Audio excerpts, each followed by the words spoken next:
Is Russia abandoning Americans in space? Okay, so this is definitely a strange one. For the last little bit on this channel, we've been deeply evaluating the ongoings of the Russia-Ukraine conflict. As many of you know, that war is still ongoing and there is really no end in sight as of right now. Because Russia invaded Ukraine and they did so pretty much unprovoked by Ukraine, the rest of the world is pretty pissed off at Russia for doing so. The countries involved with NATO are the most vocal in their disapproval of this Russian invasion, with pretty much all of them denouncing the move by Russian President Vladimir Putin. Now, these leaders have come out in press conferences and spoken at length at how heinous Putin's actions are and how he needs to stop, how his attack is unprovoked and the world needs to basically turn against him. This is all fine and good and their disapproval is duly noted. However, Russia has no intentions to stop their invasion, and this becomes especially true if the only deterrent they have to face is the vocal objections by other world leaders. Well, other world leaders know this, and that's why their simple criticism of Russia's actions are not enough. Enter in sanctions. Now, for those that don't know, a sanction as defined by Oxford Languages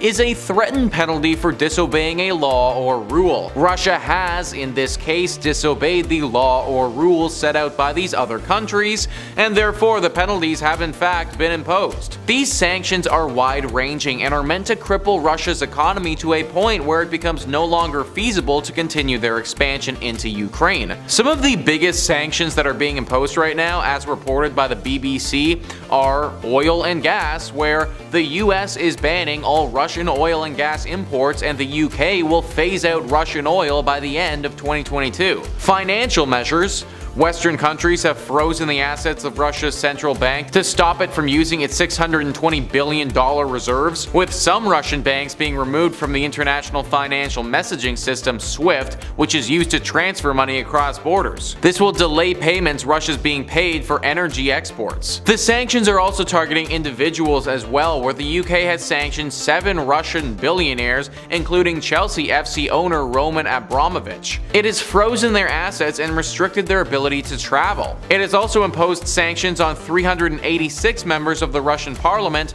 in line with action already taken by the EU and US. They have also made some significant changes to trade with Russia as well, restricting which products can be sent to Russia. These include dual-use goods, items that come from both a civilian and military purpose, including chemicals and lasers. The EU wants to make it impossible for Russia to upgrade its oil refineries. It is also banning the sale of aircraft and equipment to Russian airlines, and this also goes along with the fact that Russian flights have been banned from our airspace. Those were just some of the most notable and most damaging sanctions that have been imposed, but there are also others. There's also likely to be more implemented as time goes on, especially if Russia ramps up their attack or there are stories of human rights violations that come to the surface. Either way, Russia is not so happy about all of this, and that's what brings us to the question that we're looking at today. Is Russia abandoning Americans in space?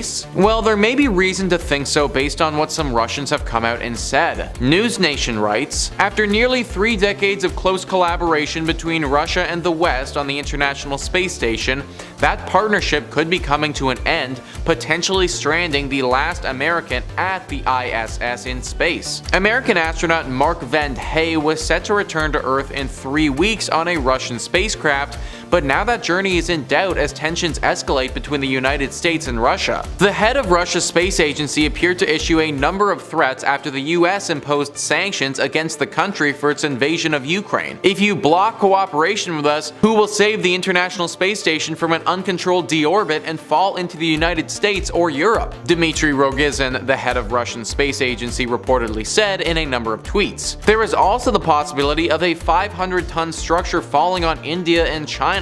Do you want to threaten them with such a prospect? The ISS does not fly over Russia, therefore all risks are yours. Are you ready for them? Rogozin continued. Van Hey is set to return after 300 days at the International Space Station. He, along with 2 Russian cosmonauts, are scheduled to land in Kazakhstan. NASA said plans for Van der Hey's return have not changed and did not comment on the Russian threats. There was also a video posted roughly a week ago that's giving people a lot of anxiety about this as well. Space.com says, a Russian-made video posted on Telegram a week ago is causing some anxiety about the status of a NASA astronaut aboard the International Space Station. As shared by NASA Watch on March 5th, the video by Russian state news outlet RIA Novosti shows NASA astronaut Mark Van Hayde being left behind on the ISS rather than departing on a Russian Soyuz spacecraft as planned. So it's understandable why people are starting to wonder if the Russians are actually going to do this.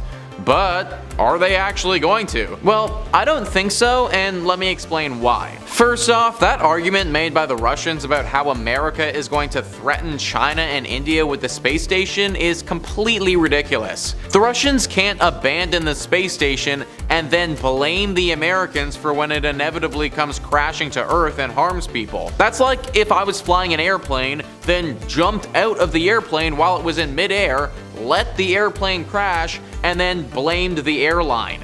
It just doesn't make any sense. So if the space station did get abandoned by the Russians and they left the American up there, then I imagine whichever country gets hit with this thing is probably going to be pretty upset at the Russians. The second reason is that the International Space Station is way too expensive to just sacrifice. Back in 2001, an article was released by Policy Options where they estimated the space station costed $95 billion. That was over 20 years ago, and so that price has obviously risen substantially since then. The Russians are part owners of this space station, and I highly doubt that they will let all of that money and research go to waste. And the last and final reason they won't do this is because it will probably force America into war. If they literally leave an American up there on the station to die and let this thing come crashing down onto America, then I think the only option for America is to fight Russia. They won't be able to sit back and just let them get away with that. All of these reasons are why Russia won't follow through on a threat like this. They gain literally nothing by leaving the American astronaut up there, and they have an insane amount to lose, so it simply doesn't make any sense. Now granted, we are also living in a world where things don't make a lot of sense either. For a long time, experts and analysts were looking at the invasion of Ukraine and thinking that it wouldn't make sense for Russia to invade, but here we are now where they're pressing their troops further and further into the country. Therefore, even though all logic points to it not happening, I suppose in the world that we live in, it's impossible to say with 100% certainty that it won't happen. But let's cross our fingers and hope that logic wins out in this one. But guys, please let me know in the comments down below what you think about these threats that the Russians have made. Are they real, or is it all just a bunch of smoke? Also, please hit the like and subscribe button. Thank you so much for watching. I've been your host, Nicholas Playlog, and I'll catch you next time.